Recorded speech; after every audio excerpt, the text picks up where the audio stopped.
Hi guys, welcome back to my channel. അപ്പം ഇന്ന് എൻ്റെ ഒരു ഡേ ഇൻ മൈ ലൈഫ് നോക്കിയാലോ. ഇന്ന് ഫ്രൈഡേ ഓഫ് ഡേ ആണ്. അപ്പോൾ രാവിലെ തന്നെ ചാച്ച നാട്ടിൽ നിന്ന് വന്നിട്ടുണ്ടെന്ന് പറഞ്ഞിട്ട് കുറച്ച് സാധനങ്ങളായിട്ടാണ് വന്നത്. കുറച്ച് ഞാൻ ലിസ്റ്റ് ഔട്ട് ചെയ്തിട്ടുണ്ടായിരുന്നു, ബാക്കി കുറേ അവരുടെ വകയായിട്ട് നമുക്കുണ്ടായിരുന്നു. അപ്പോൾ ആദ്യം തന്നെ ഞാൻ അതൊക്കെ അൺബോക്സ് ചെയ്യായിരുന്നു. കുറേ ബേക്കറി ഐറ്റംസ് ഉണ്ടായിരുന്നു. പിന്നെ ഞാൻ നാട്ടിൽ നിന്ന് ഒരു നിസ്കാര കുപ്പായം, അതായത് പ്യോർ വൈറ്റ് ആയിട്ടുള്ള ഒന്ന് ഓർഡർ ചെയ്തിട്ടുണ്ടായിരുന്നു. അതിൻ്റെ കൂട്ടത്തിൽ തന്നെ ഞാനിപ്പോൾ കുറച്ചധികമായി പ്ലമ്മിൻ്റെ ഈ ഒരു മോയ്സ്ചറൈസറാണ് യൂസ് ചെയ്യുന്നത്. അത് ഇവിടെ എനിക്ക് അവൈലബിൾ അല്ല. അതുകൊണ്ട് ഞാൻ നാട്ടിൽ നിന്ന് വരുമ്പോഴും അല്ലെങ്കിൽ ആരെങ്കിലും വരുമ്പോഴോ എൻ്റെ ചാച്ചിമാരെ കൊണ്ട് ഞാൻ ഓർഡർ ചെയ്യിപ്പിച്ചിട്ട് അങ്ങനെ ഞാൻ കൊണ്ടുവരികയാണ് ചെയ്യുന്നത്. ആൻഡ് ഈ ഒരു ഫ്രെയിം ഇത് ഞാൻ കുറേ മാസമായി ഓർഡർ ചെയ്തിട്ട് നാട്ടിൽ ഉണ്ടായിരുന്നു, ഗ്രാൻഡ് മദറിൻ്റെ വീട്ടിൽ. അങ്ങനെ പുള്ളിക്കാരൻ വരുമ്പം ചാച്ച കൊണ്ടുവന്നതാണ്. ഇത് എൻ്റെ അലീസ ബേബീൻ്റെ ഓരോ മാസത്തെ വളർച്ചകൾ, അതായത് നമ്മളിങ്ങനെ ഫോട്ടോസ് എടുത്ത് വെച്ചിട്ടുണ്ടായിരുന്നു. ആൻഡ് ദെൻ ഇൻസ്റ്റഗ്രാം ഇങ്ങനെ സ്ക്രോൾ ചെയ്ത സമയത്ത് പെട്ടെന്ന് നമ്മളൊരു പേജ് കണ്ട് അങ്ങനെ അത് പർച്ചേസ് ചെയ്ത് അത് ഫൈനലി എൻ്റെ കയ്യിൽ കിട്ടിയിട്ടുണ്ട്. അത് കൂടാണ്ട് പിന്നെ എൻ്റെ ഫേവറേറ്റ് ഐറ്റംസാണ് ഈ അച്ചാറൊക്കെ. ആൻഡ് ഇത് വൺ ഓഫ് മൈ ഫേവറേറ്റ് അച്ചാറാണ്. ഈ ഒരു ബ്രാൻഡ് ഒരു ഷോപ്പിൽ പുള്ളിക്കാരൻ ചാച്ച പോയി അവിടെ ഇല്ലെന്ന് പറഞ്ഞ് വേറൊരു ഷോപ്പിൽ നിന്ന് കണ്ടുപിടിച്ച് എനിക്ക് കൊണ്ട് തന്നതാണ്. നല്ല ടേസ്റ്റാണ്. പണ്ട് ഉമ്മാമ്മ ഉണ്ടാക്കി തന്ന ആ ഒരു ടേസ്റ്റാണ് ഈ ഒരു അച്ചാറിന് ആക്ച്വലി വരുന്നത്. പിന്നെ നമ്മൾ ലാസ്റ്റ് ടൈം നാട്ടിൽ നിന്ന് വരുമ്പം കാന്താരി ഉപ്പിലിട്ടത് കൊണ്ടുവന്നിട്ടുണ്ടായിരുന്നു. അപ്പോൾ ആ ഷോപ്പിലോട്ട് അത് വാങ്ങാൻ വേണ്ടി പോയി, പക്ഷെ അത് അവിടെ അവൈലബിൾ അല്ലാത്തത് കൊണ്ട് അതേ ഷോപ്പിൽ ലെമണും കാന്താരിയും കൂടി ഇട്ടൊരു അച്ചാറുണ്ടായിരുന്നു. അത് പിന്നെ ഒരുപാട് കാര്യങ്ങൾ. പിന്നെ ഞാൻ നാട്ടിൽ നിന്ന് നല്ല പുഴമീൻ ഉണ്ടായിരുന്നു, അപ്പോൾ അതും കൂടി ഇങ്ങോട്ടേക്ക് ഇതാക്കിയിട്ടുണ്ടായിരുന്നു. ആദ്യം തന്നെ അതൊക്കെ അൺബോക്സ് ചെയ്തതിന് ശേഷം പുഴമീൻ അങ്ങ് വൃത്തിയാക്കി കട്ട് ചെയ്ത്. അപ്പോൾ ഇന്നത്തെ ലഞ്ച് സ്പെഷ്യലാണ്. അപ്പോൾ ഞാൻ ഇന്ന് എന്തെങ്കിലും ഉണ്ടാക്കുന്നുണ്ടെങ്കിൽ അത് അടുത്ത 2 ദിവസത്തേക്കുള്ള രീതിയിലാണ് ഞാൻ ചെയ്യുക. അതാവുമ്പം നമ്മൾ ഈ ഡ്യൂട്ടിയൊക്കെ കഴിഞ്ഞ് വന്ന് കുറേ നേരം ഇങ്ങനെ നമുക്ക് കിച്ചണിൽ സ്പെൻഡ് ചെയ്യണ്ടല്ലോ. അപ്പോൾ ആദ്യം തന്നെ ഞാൻ തേങ്ങ അരച്ച കറിയാണ് വെക്കാൻ ഉദ്ദേശിച്ചിട്ടുള്ളത്. അപ്പം അതിനുള്ള അരപ്പ് തയ്യാറാക്കുകയാണ്. ഭയങ്കര സിമ്പിളായിട്ട് ഞങ്ങളുടെ നാട്ടിൽ ഇങ്ങനെയാണ് ചെയ്യാറ്. അതായത് തേങ്ങ, അതിലേക്ക് മഞ്ഞൾപ്പൊടി, മല്ലിപ്പൊടി,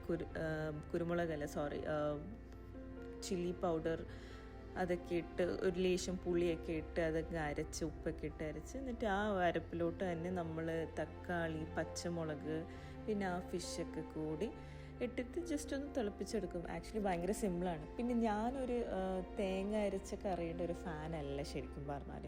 പക്ഷേ ഇങ്ങനത്തെ പുഴമീനൊക്കെ ഇങ്ങനെ കറി വെക്കുന്നതാണ് നല്ല ടേസ്റ്റ് ഉണ്ടാവുക, അതും നാടൻ രീതിയിൽ. ഈ കുടംപുളിയൊന്നും ഇടുന്നത് ഞങ്ങളുടെ നാട്ടിലെ ഒരു രീതിയല്ല. ഞങ്ങളുടെ നാട്ടിൽ മറ്റ് നമ്മുടെ അല്ലാത്ത പുളിയുണ്ടല്ലോ, അതാണ് നമ്മൾ കൂടുതൽ യൂസ് ചെയ്യുക.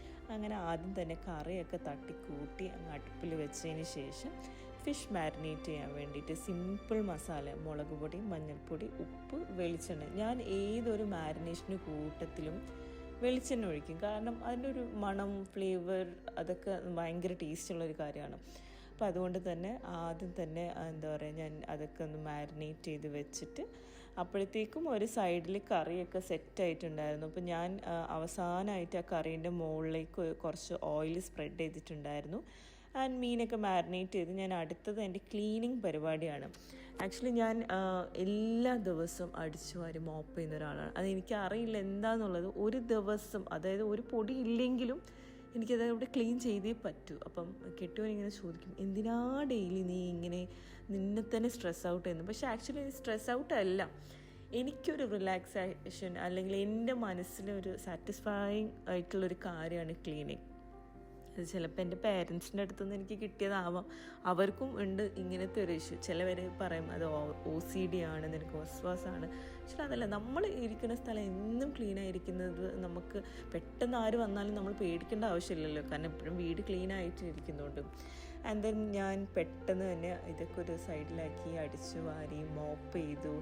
പെട്ടെന്ന് ചെന്ന് കുളിച്ച് എൻ്റെ മോളെയും സെറ്റ് ചെയ്തു. അതിനുശേഷം എൻ്റെ മോളെ സെറ്റ് ചെയ്യലാണ് ഏറ്റവും വലിയ കഷ്ടം. അവൾക്ക് ഒരു ഡ്രസ്സൊന്നും ഇഷ്ടപ്പെടില്ല. അത് പഴയതാണെങ്കിൽ പറയും അത് പഴയത്, എനിക്ക് പുതിയതങ്ങ് എടുത്തതാണ് ഒക്കെ. അങ്ങനെ തട്ടിക്കൂട്ടി അവളെയൊക്കെ ഒന്ന് സെറ്റ് ചെയ്ത് പിന്നെ നിസ്കാരമൊക്കെ കഴിഞ്ഞ് വന്നിട്ട് ആക്ച്വലി ഈ പ്ലേറ്റിൽ കാണുന്ന ഈ ചോറ് മൊത്തം ഞാനല്ല കേട്ടോ കഴിക്കുന്നത്, ഞാൻ എനിക്കും മോൾക്കും കൂടി ആയിട്ട് എടുക്കുക. പിന്നെ എപ്പോഴും ഞാൻ ചെന്ന് എടുക്കണ്ടല്ലോ എന്ന് വിചാരിച്ച് ഒറ്റ ടൈമിൽ തന്നെ എല്ലാം അങ്ങ് സെറ്റ് ചെയ്തിട്ട്. അപ്പം ലഞ്ച് സ്പെഷ്യൽ നല്ല പൊട്ടാറ്റോ മെഴുക്ക് വരട്ടി, പിന്നെ ക്യാരറ്റ് തോരൻ, പിന്നെ നാട്ടിൽ നിന്ന് കൊണ്ടുവന്ന അച്ചാറും, പിന്നെ ഈ തേങ്ങ അരച്ച പുഴമീൻ കറിയും. ആക്ച്വലി ഭയങ്കര ടേസ്റ്റാട്ടോ ഈ പുഴമീൻ. അത് ഫ്രൈ ആണെങ്കിലും കറി ആണെങ്കിലൊക്കെ എനിക്ക് തോന്നുന്നില്ല മുളക് ഇട്ട കറി ഇത്രയും ഈ ഒരു ഫിഷിന് ഇത്രയും ടേസ്റ്റ് തരുമെന്നുള്ളത്.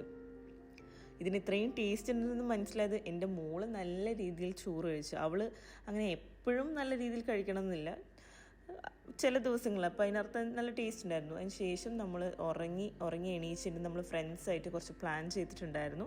ഇതൊക്കെ നമ്മുടെ കൊളീഗ്സാണ് but very close to each other. അങ്ങനെ ആദ്യം തന്നെ ടോൺസിനെ പിക്ക് ചെയ്തു, തസ്ലീമിനെ പിക്ക് ചെയ്തു. ആൻഡ് നമ്മൾ ഇരിക്കുന്ന സ്ഥലം മൊഹറക്കാണ്. പക്ഷെ നമ്മൾ പോകാൻ ഉദ്ദേശിക്കുന്ന ഒരു ഡ്രാഗൺ റോക്ക് എന്ന് പറയുന്നത് നമ്മുടെ വീട്ടിൽ നിന്ന് ഏകദേശം ഒരു 40-45 മിനിറ്റ്സ് ട്രാവലിംഗ് ഉണ്ട്.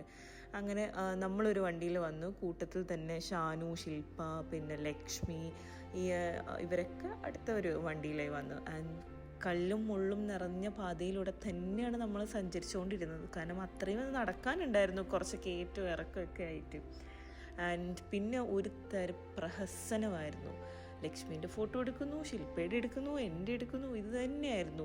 നമ്മുടെ ഫോട്ടോഗ്രാഫർ വരുന്ന ഷാനുവാണ്. പുള്ളിക്കാരൻ ഒരു ഫോട്ടോയിലും അധികം നിന്നിട്ടില്ല, ഒരു സെൽഫിയിൽ എങ്ങാണ്ടേ നിന്നിട്ടുള്ളൂ. പക്ഷെ ഞങ്ങൾക്ക് എല്ലാവർക്കും അടിപൊളിയായി ഫോട്ടോ എടുത്ത് തന്നിട്ടുണ്ടായിരുന്നു. ആക്ച്വലി ആരും തന്നെ സ്വന്തം ഓഫ് ഡേയിൽ ഇത്രയും ഫ്രണ്ട്സിന് വേണ്ടി സാക്രിഫൈസ് ചെയ്യുമെന്ന് എനിക്ക് തോന്നുന്നില്ല. പുള്ളിക്കാരെ കുറേ ക്ഷമിച്ച് ഞങ്ങൾ പറഞ്ഞ പല പോസിലും പുള്ളിക്കാരനെ എടുത്തു തന്നു. ആൻഡ് അവിടെ ബ്യൂട്ടിഫുൾ സൺസെറ്റ് നമ്മളിന്ന് കണ്ടു. അതായത് ആ വീഡിയോയിൽ തന്നെ നിങ്ങൾക്ക് മനസ്സിലായി എത്ര ബ്യൂട്ടിഫുൾ ആയിരുന്നു എന്നുള്ളത്. ആൻഡ് ഈസി ഓൾമോസ്റ്റ് എല്ലാവരുടെ സിംഗിൾ ഫോട്ടോസിൽ അവൾ കയറി നിന്നിട്ടുണ്ടായിരുന്നു. കാരണം നമുക്ക് ഭയങ്കര ഇഷ്ടമാണ് ഫോട്ടോ എടുക്കുന്നത്. ചെറുതു മുതലേ നമ്മൾ എടുത്ത് ശീലമായത് കൊണ്ടാണെന്നറിയില്ല, നമുക്ക് ഭയങ്കര ഇഷ്ടമായിരുന്നു. ആൻഡ് ഓരോ ആൾ സിംഗിളായി ഫോട്ടോ എടുക്കുന്ന സമയത്ത് ഈസീൻ്റെ ഓരോ പ്രഹസനമായിരുന്നു. പ്രഹസനം മീൻസ് അത്രയധികം. അവളെല്ലാവരും അടുത്ത് ഇവരെയൊക്കെ പറയുന്നുണ്ട്, മോളെ മാറ് ഇല്ല, അവളെല്ലാവരും കൂടെ നിന്ന്. പക്ഷെ നമ്മൾ ശരിക്കും എൻജോയ് ചെയ്ത് ആ ഫോട്ടോഷൂട്ടാണെങ്കിലും ഒക്കെ നല്ല രസമുണ്ടായിരുന്നു. നമ്മൾ എന്താ പറയുക, അങ്ങോട്ടും ഇങ്ങോട്ടും ട്രോളിക്കൊണ്ടാണ് ഓരോ ഫോട്ടോഷൂട്ടും കാര്യങ്ങളൊക്കെ. പക്ഷെ സഹിക്കാൻ പറ്റാത്ത അത്രയും ചൂടുണ്ടായിരുന്നു, ഹ്യൂമിഡിറ്റി. പക്ഷെ നമ്മളതൊന്നും കെയർ ചെയ്തിട്ടില്ല. നമ്മൾ ഈ എൻജോയ് ചെയ്യുന്നതിൻ്റെ ഇടയിൽ ചൂടൊന്നും നമുക്കൊരു പ്രശ്നമേ അല്ലായിരുന്നു. ആൻഡ് അതിന് ശേഷം ഫോട്ടോഷൂട്ടൊക്കെ കഴിയുമ്പോഴത്തേക്കും ഒരു വഴിയായി. പിന്നെ ദാഹമായിരുന്നു, ഭയങ്കര ദാഹമായിരുന്നു. അങ്ങനെ നമ്മൾ ആ ഡ്രാഗൺ റോക്കിൽ നിന്ന് നമ്മൾ റിഫയിലുള്ളൊരു ജ്യൂസ് സ്പോട്ടിൽ ചെന്ന് അവിടെ ഞങ്ങളാണ് ആദ്യം എത്തിയത്. അതിന് ശേഷം ഷാനുവിൻ്റെ ഒരു അടുത്ത ട്രിപ്പുള്ളവർ വന്നു. ആൻഡ് അവിടെ ചെന്നിട്ടും നമ്മൾ മറ്റുള്ളവരെ കുറ്റവും കുറവുകളും ഇതൊക്കെ തന്നെയായിരുന്നു. പക്ഷെ നമ്മൾ അതിലൊക്കെ ഭയങ്കര ഹാപ്പിയാണ്. ലൈക്ക് ഇങ്ങനെ അങ്ങോട്ടും ഇങ്ങോട്ടും ഗോസിപ്സും കാര്യങ്ങളും അറിയാലോ. നമുക്ക് കുറേ കാര്യങ്ങളുണ്ടാവില്ല അങ്ങോട്ടും ഇങ്ങോട്ടും ഗോസിപ്പ് ചെയ്യാൻ, നമ്മുടെയൊക്കെ ഓഫീസിലെ കാര്യങ്ങളും വീട്ടിലെ കാര്യങ്ങളും അങ്ങനത്തെ കുറേ കാര്യങ്ങളൊക്കെ ആയിട്ട്. അതിനുശേഷം നമ്മൾ അതിൻ്റെ അടുത്ത് തന്നെയുള്ള റിഫ ഫോർട്ടിൽ പോയി. ആക്ച്വലി നമ്മൾ അങ്ങനെ പോകണം എന്ന് വിചാരിച്ചു, നമ്മൾ ക്വിക്ക് പ്ലാൻസ് ആയിരുന്നു ഇതൊക്കെ. ഒരു സൈഡിൽ റിഫ ഫോർട്ടിൻ്റെ ഒരു സൈഡിൽ നമ്മൾ പോയപ്പോഴത്തേക്കും അവിടെ എന്താ പറയുക, കാർ പാർക്കിംഗ് ലോട്ടൊന്നും അവൈലബിൾ അല്ലായിരുന്നു. അപ്പം നമ്മൾ എന്ത് ചെയ്തു, അപ്പം അതിന് കുറച്ച് താഴെയുള്ളൊരു സ്പോട്ടിലോട്ട് പോയി. ആൻഡ് അവിടെ നമ്മൾ പിരിഞ്ഞു. ആൻഡ് അവരൊരു വഴിക്കായി നമ്മൾ അതിൻ്റെ അടുത്തുള്ള തന്നെ ഒരു ഷോപ്പിൽ പോയി. ഈ ഒരു ഷോപ്പിൽ മിനിമൽ ആയിട്ടുള്ള ചിക്കൻ ഫ്രൈ, ഫിഷ് ഫ്രൈ ഇതൊക്കെ തന്നെയുള്ളൂ. പക്ഷെ അടിപൊളി ഫുഡായിരുന്നു. ടോൺസിനും തസ്ലിമും ശരിക്കും എൻജോയ് ചെയ്തു. 1 പ്ലേറ്റ് 2 പ്ലേറ്റ് അങ്ങനെ ഞങ്ങൾ കുറേ അടിച്ച് കയറ്റി വന്നു. അപ്പോൾ ഇന്നത്തെ ഡേ ഇത്രയൊക്കെയുള്ളൂ. ബായ്.